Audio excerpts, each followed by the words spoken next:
Oh wow, I really went out there then. It's coming up to 1 o'clock, you can see.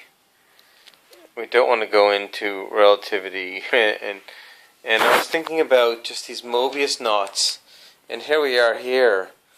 It's about when you add another dimension in terms of the oscillations of the Mobius knot, when you let solutions where the boundary flips, so you flip the strip across itself, we get a transformation in a line, which then goes from, because the Mobius strip only has figure of 8 knots or trefoil knots, but there's the Brigwood. The Brigwood is special because one of the braid, because in the braid, there's all different knot solutions. But the Brigwood is special because it's the transition from the boundary, but one of the Mobius knots is still a Lorentz knot, so it's a solution to the boundaries of the manifold that existed.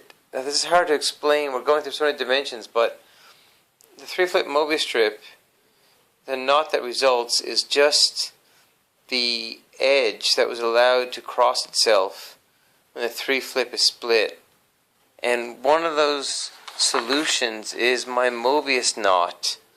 So I found this knot. So that's the link between the bifurcations of reality at the different dimensions. It's like you take line A, B, and you move it through a high dimensional space as a point, but then as a line. But then eventually, if you let it cross itself in that higher dimensional space, it can form a ribbon that ultimately goes back to the Mobius strip that relates to the Lorentz attractor. The Lorentz attractor is the solution of a pendulum swinging on.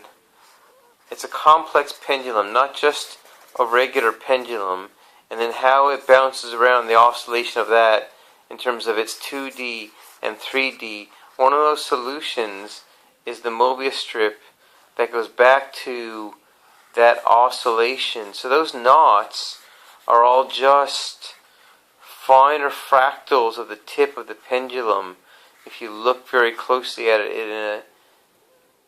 But then it becomes almost infinities at the point of variance, so it's loosely connected.